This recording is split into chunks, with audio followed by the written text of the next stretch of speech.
Qur'an, Qur'an, Qur'an.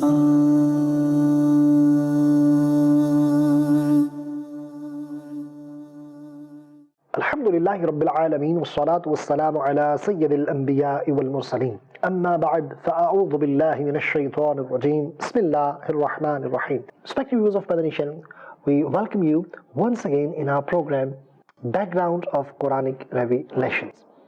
Alhamdulillah, this is a very interesting program with interesting topics in it. We learn about Qur'an, we learn about background regarding various surahs of Qur'an, verses of the Holy Qur'an, and a lot of knowledge regarding Book of Allah subhanahu wa ta'ala.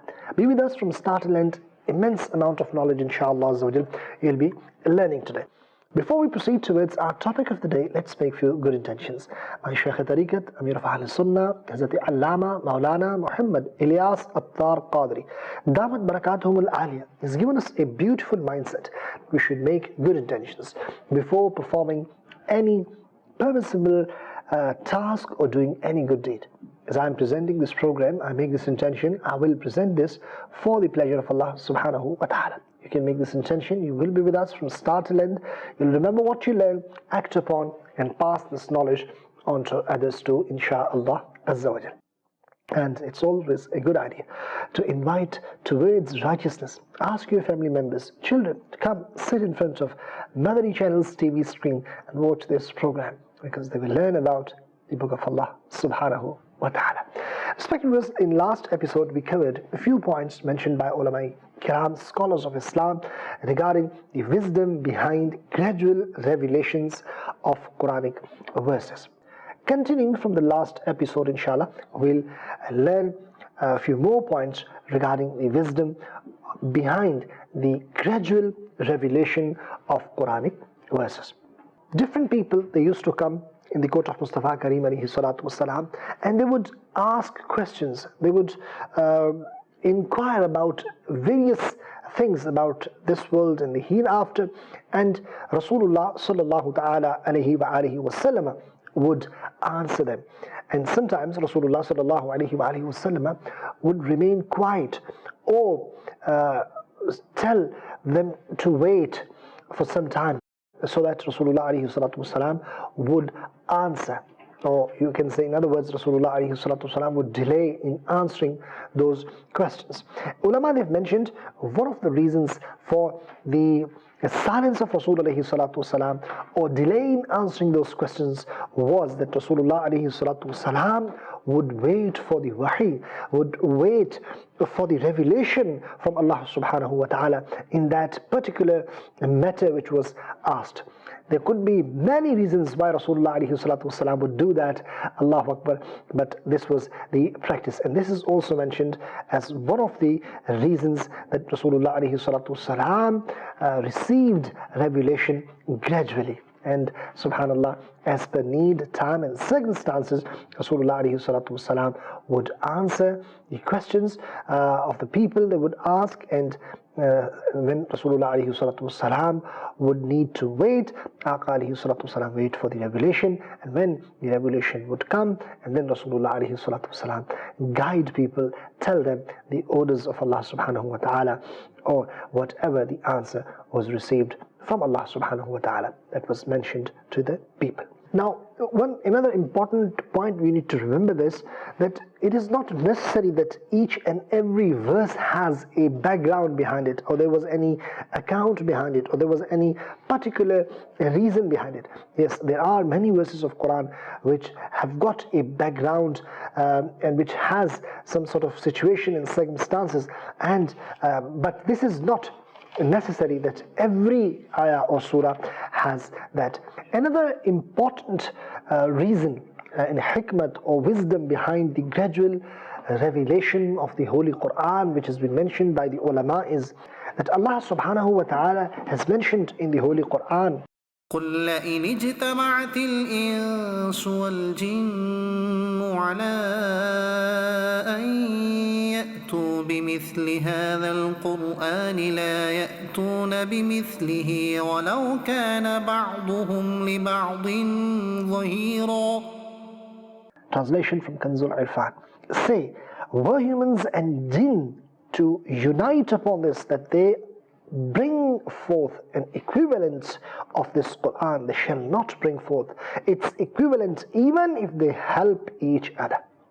So this was and respected viewers, in one of the other verses of Qur'an it's been mentioned, even if you can bring just one ayah of Qur'an, you won't be able to produce one ayah of Qur'an. This challenge is still there, and no one has ever been able to produce a single verse of Qur'an, and no one can do that because it is the divine book of Allah subhanahu wa ta'ala. It is the kalam of Allah subhanahu wa ta'ala.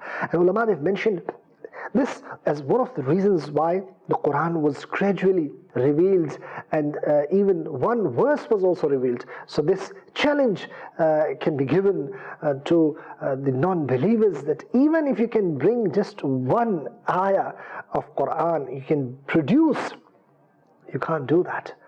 And this is also one of the reasons which has been mentioned as hikmat of the gradual revelation of the Holy Qur'an. Another beautiful reason, or you can say hikmat, wisdom behind the gradual revelation, which has been mentioned by ulama, is that to show the excellence of Sayyiduna Muhammadur Rasulullah sallallahu ta'ala alayhi wa alihi wa sallam over other prophets.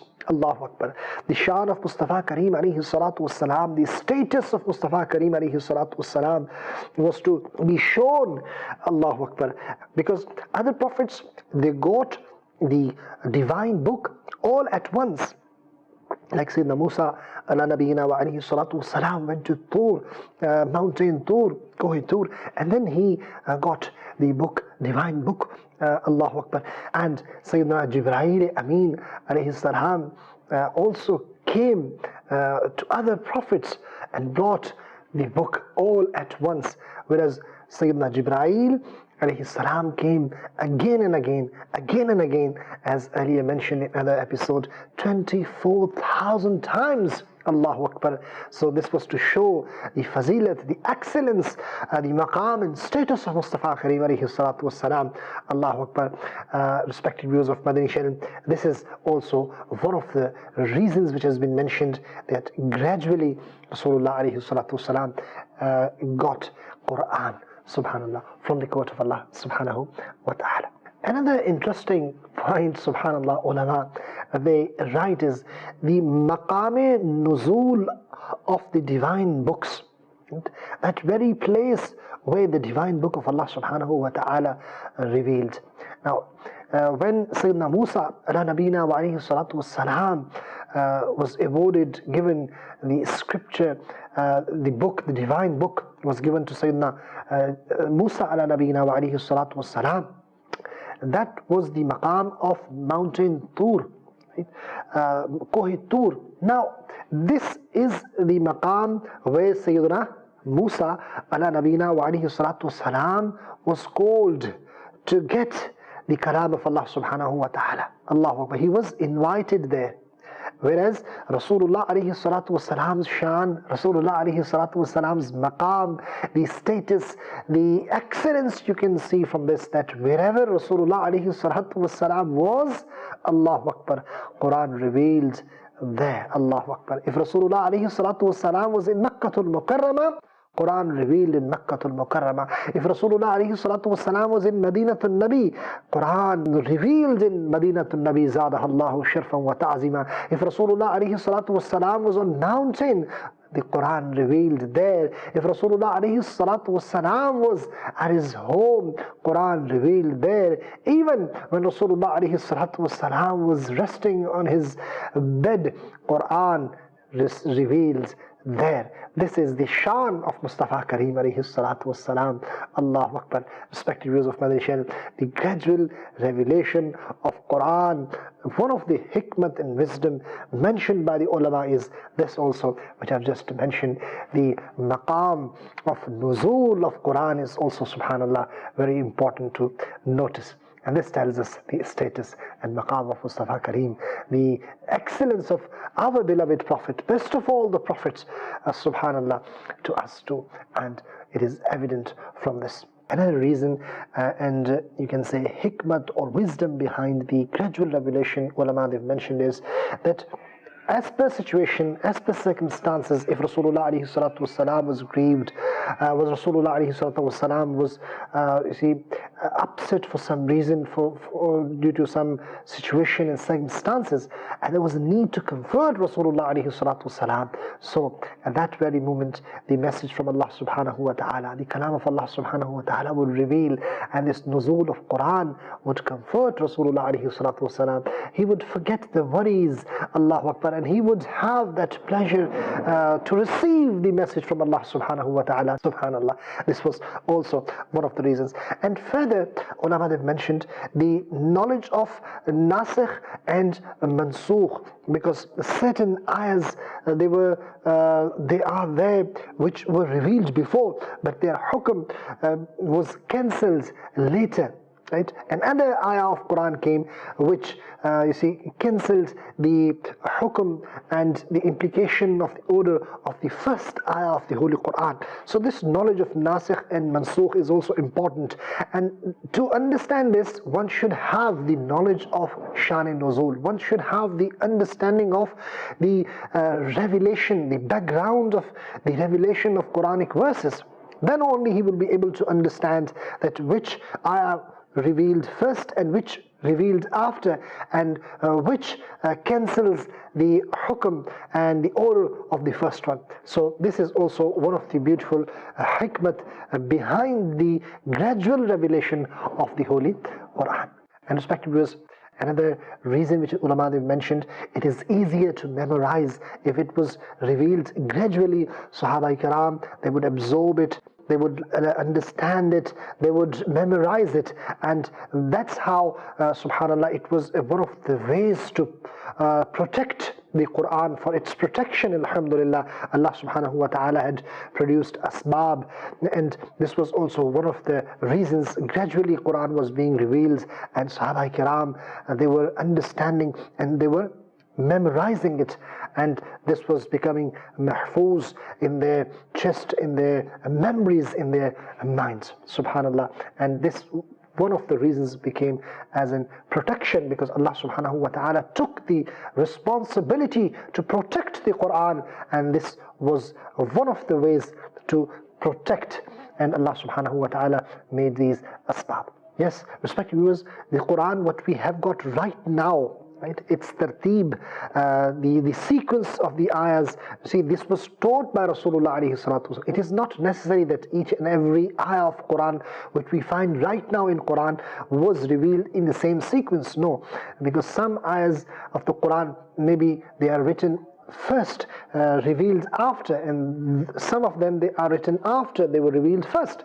Example of Iqra bismi rabbika alladhi khalaq. This was the ayah which was revealed the very first ayah which was revealed, but it is in 30th part of the Quran.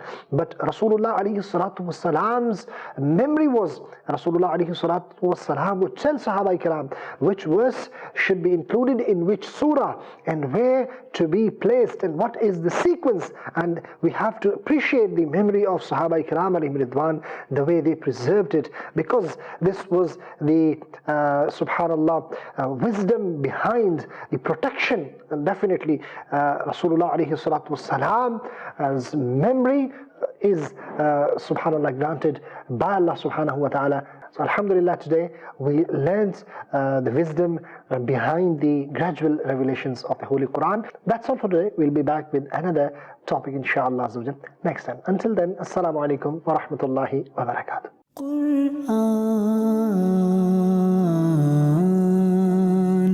Qur'an,